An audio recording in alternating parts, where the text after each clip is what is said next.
আসসালামু আলাইকুম। নিজের সম্পদ ইউটিউব চ্যানেলে সবাইকে স্বাগতম। আশা করি সবাই ভালো আছেন। অনেক দিন ধরে আপনাদেরকে শুধুমাত্র মিরপুর কেন্দ্রিক কাউন্দিয়া থেকে আপডেট দিচ্ছিলাম। ধরুন কাছাকাছি মিরপুরের মধ্যে আপডেট দিচ্ছিলাম। এখন আপনাদের অনেকের মেট্রো রেল নিয়ে অনেক ইচ্ছা আছে এবং বাংলাদেশের মানুষের, বিশেষ করে যারা ঢাকায় থাকেন, তাদের প্রত্যেকেরই আপনার হেমায়তপুর থেকে যে মেট্রো রেলটা আসতেছে, এই মেট্রো রেল নিয়ে আপনাদের অনেক উৎসাহ এবং আকাঙ্ক্ষা আছে। তো অ্যাকচুয়ালি ঢাকার মধ্যে জমিতে আগুন লেগে গেছে, জমির দাম বেশি, সুবিধাজনক জমি পাওয়া যায় না, ভালো কাগজের জমি পাওয়া যায় না, এই ধরনের নানান কিছু সমস্যা দেখা দিচ্ছে। যেখানে দাম পছন্দ হয় সেখানে কাগজ পছন্দ হয় না, এলাকা পছন্দ হয় না। ধরুন একেবারে সহজ করে বললে, আপনারা হয়তো অনেকেই দেখছেন যে কাউন্দিয়াতে জাস্ট একটা ব্রিজ হওয়ার কারণে জমির দাম আকাশ ছোঁয়া হয়ে গেছে। এখনও তেমন কিছু হয় নাই, আপাতত রেডি হইতেও আরও 10 বছর সময় লাগবে। আসলে কাউন্দিয়াতে যারা জমি কিনবেন তারা অবশ্যই 10 বছরের কথা চিন্তা করে জমি কিনবেন। অন্যদিকে আপনাদেরকে এই যে হেমায়তপুরে যে মেট্রো রেলটা চালু হতে যাচ্ছে ইনশাল্লাহ আগামী একই সময়, ধরুন 2030-35 সালে যখনই হোক না কেন, আপনারা মেট্রো রেলের জন্য কিনে রাখলেও এখনও কিনে রাখতে পারবেন, আবার বর্তমানের জন্য কিনলেও কিনে রাখতে পারবেন। বর্তমানের জন্য এই জন্য বলতেছি, ধরুন এটা হচ্ছে বাস্তা বাজার বাস স্ট্যান্ড থেকে আমি হাতনির দিকে চলে আসলাম।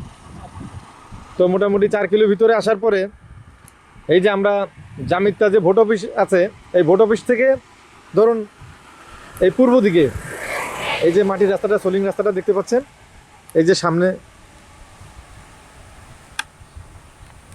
এই পানি থাকার কারণে আমি আসলে ওই পাশে যেতে পারতেছি না, নয়তো আপনাদেরকে একেবারে সরাসরি জমিতে যেয়ে দেখাইতাম। ইনশাল্লাহ ভবিষ্যতে আপনাদেরকে অবশ্যই দেখাবো।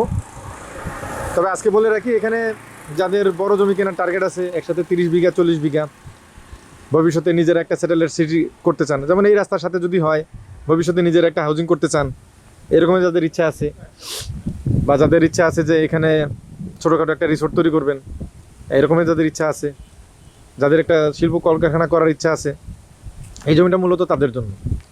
এই যে বুঝতে পারতেছেন, এখানে একটা এখানে 3-4টা ইটের ভাটা ছিল।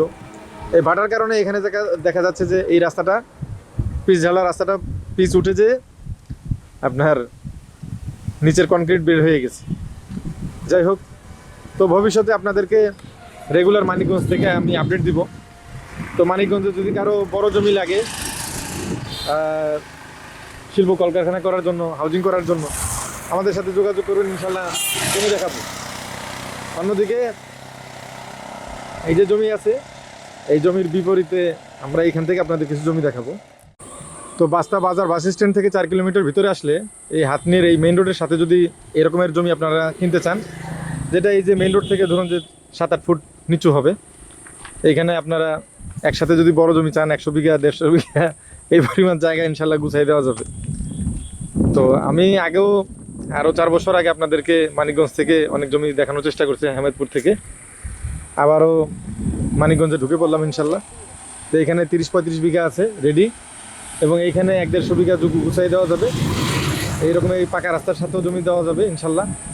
তো যাদের টার্গেট আছে জমি জমা নেওয়ার, ইনশাল্লাহ ডেসক্রিপশন বক্সে দেওয়া হোয়াটসঅ্যাপ নাম্বারে যোগাযোগ করবেন। ইনশাল্লাহ কথা হবে, জমি দেখার ব্যবস্থা করা যাবে।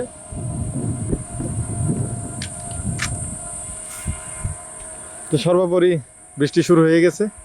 ইনশাল্লাহ চ্যানেলে সাবস্ক্রাইব করার জন্য, ভিডিও দেখার জন্য ধন্যবাদ। তো ভালো থাকবেন, আল্লাহ হাফেজ, আসসালামু আলাইকুম। তো মাঝখানে একটা কথা বলে রাখি, এটা হচ্ছে হাতনি সেই বিখ্যাত ভাইরাল ব্রিজ। এখানে নিয়মিত পাট শুকানো হয়। তো এখানে এই এলাকার যে মহিলা মেম্বার আছেন, ওনারা আমাকে বললো এই ভাইরাল ব্রিজটা ভিডিও করার জন্য। এই ভাইরাল ব্রিজটা পার হয়ে আপনার এই হাতের বামে, এবং ভবিষ্যতে পূর্ব দিকে হইলো প্লটের রাস্তা, যেহেতু আপনার দক্ষিণ ফেস হবে এই জায়গা। তো